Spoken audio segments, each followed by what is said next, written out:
Most investors don't overpay because they're bad negotiators. They overpay because they compare the wrong properties.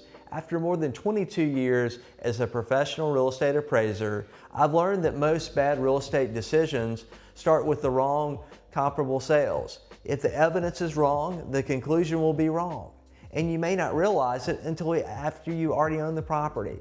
I'm going to show you how to avoid that mistake before you risk your money. For those of you who are new to my channel, I'm Brandon Beard, founder and CEO of Grow Wealth 101. I'm a real estate investor with over 22 years as a professional real estate appraiser. I built a rental portfolio using the same evaluation process used by appraisers. I help everyday professionals recognize value before risking their own money. Early in my career, I thought that valuation was mostly math.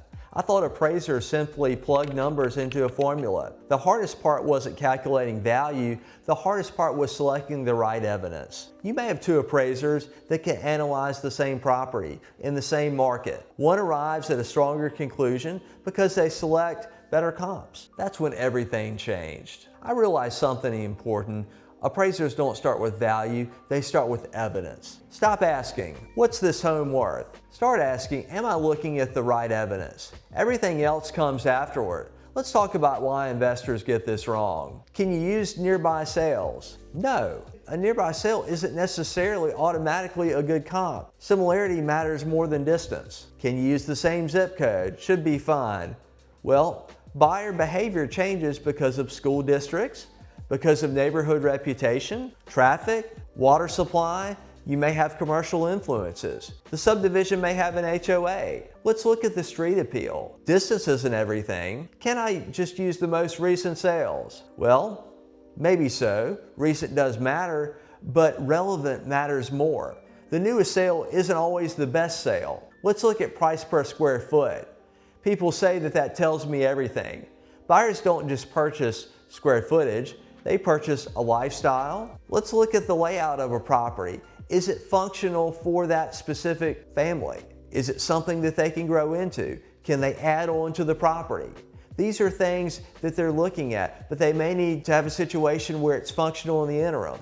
Let's look at updates and renovations to the property. How about the kitchen? Does the kitchen have original countertops? Does it have original cabinetry? These are things that you can take into consideration. Now, in the case of an investment property, outdated fixtures may be okay as long as they are functional. This is something to consider. You don't want to overpay and overextend yourself with this particular market. Let's look at bathrooms. Bathrooms are something that I look at a lot as an appraiser as well as an investor. You may have a dated bathroom that is functional. It may have older countertops, vanity, tub surround. That may be okay for an investment property. Keeping in mind that you're trying to get as much life out of the fixtures as possible. Let's look at the lot size. Is it a lot? Is it a level lot? Is it a larger lot? These are all things that you want to consider. Does it have good proximity to the roadway? Is it farther back? Does the driveway meet the needs of the number of cars? And that brings me to car storage with a garage.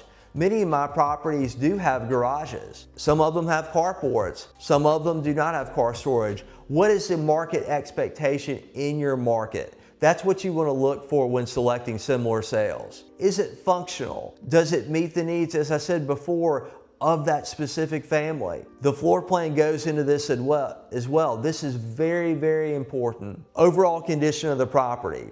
Have there been some updates? There may have been some minor updates. If you buy a property, you may want to look at the property and say, hey, I need to get my contractor in. Let's see what minor renovations and cosmetic repairs we can do in order to get this property set for rental. Price per square foot is a starting point, but let's keep in mind, everybody, this is not a conclusion. This is one factor involved. Okay, everybody, finding comps is not necessarily subjective. It can seem subjective. You're simply looking for the best available evidence. That's exactly where professional appraisers come into play. So if most investors are using the wrong information, how do you know if they've chosen the right comparable sales? The 5 questions every comp should answer. Question number 1, Would the same buyer realistically consider both properties? Maybe, maybe not. If the buyers wouldn't consider them, neither should you when you're looking for properties. Question number 2, are they comparing the same buyers? Well, they may or may not be. You want to have buyers that are looking in that specific market, not in competing markets, but in that market. Location is not necessarily measured by miles. I will tell you, my decades of experience as an appraiser has taught me I'm looking for the best sale, not necessarily the sale that's the closest to the property. That may mean looking at competing neighborhoods, but those competing neighborhoods have the same external factors. They compete with the same buyers. Many of the homes have the same amenities. As I said, different subdivisions may have different school districts as an example. They may be located near busy roadways. Busy roadways can definitely influence value, and external influences are very important to consider. Let's look at waterfront. Waterfront properties, I have a lot of experience appraising. However, they may not necessarily make the best rental properties unless they're short-term rentals. That's something to consider. Are you buying to hold this as a long-term rental or as a short-term rental? How about golf courses? Golf courses typically add value to properties due to the view as well as the proximity to amenities. Many golf courses may have other amenities such as pools, tennis courts. You definitely need to consider this as well as its influence on value. Let's look at adjacent apartment complexes. Many apartment complexes blend well into the neighborhood, but occasionally you may have external influence such as noise and traffic. You definitely need to consider those items. Let's look at question 3. Are they similar in overall appeal? Let's discuss this for a moment. Let's look at age. Let's look at quality of construction. Is the property similar in age to the property you're considering buying? I wouldn't look at a property that's 20 years old and compare it to a property that's 50 years old. You definitely want to look at properties that have similar age. Let's compare apples to apples, not apples to oranges. Let's look at the overall quality of construction. Very important. Is this a wood frame house? Is it a masonry house? The exterior, does it have siding? Does it have stucco? Does it have a brick veneer facade? These are things you want to consider. Let's once again talk about renovations. Has the property been renovated, let's say in the last 15 to 20 years? Or has it been renovated in the last maybe 1, 2, maybe even 5 years? Obviously, the property that is more renovated will command a greater value. But keeping in mind, we're looking at what makes an investment good. A property that has been renovated 15 to 20 years ago may be a better investment. You're not paying at the top of the market for that property. Updated properties do typically command higher value, and so keep that in mind when you're looking at properties. Newer homes many times have luxury finishes that the builders have added to the property. This may include built-ins such as crown molding, bookshelves, kitchen cabinetry, bathroom cabinetry. Keep this into consideration when you're determining whether you want to buy a property. Let's look at another question. Would buyers pay differently because of these obvious differences? Let's say a property has a pool. Would someone pay more for a pool? Well, I can tell you the myth is a pool doesn't add value to a property. Well, in many cases, a pool may add substantial value to a property. Keep that in mind. Let's look for sales that have pools. Let's look at garages, car storage, as we talked about earlier. A property that has car storage will likely sell for more. Don't compare properties without car storage to properties that have garages and carports. How about that extra bathroom? I will tell you, many of my properties have one bathroom, and so I'm very cautious with a one bathroom home to compare those properties that have 2 bathrooms or even 3 bathrooms. Take that into consideration. Let's look at acreage. For a property that is a rural property that may have acreage, that may play into consideration. However, properties that are more suburban or urban properties in a economic center may not need acreage. So keep in mind, that is market local. Look at what is standard in your market. Renovated kitchens, granite countertops, quartz countertops, marble countertops. Are these functional products, or are the countertops in the property good enough to keep? How about the appliances? Functional appliances for a rental may be fine.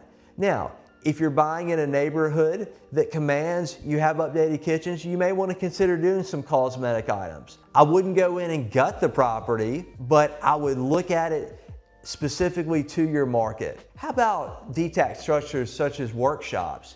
This is something that I really look at as well.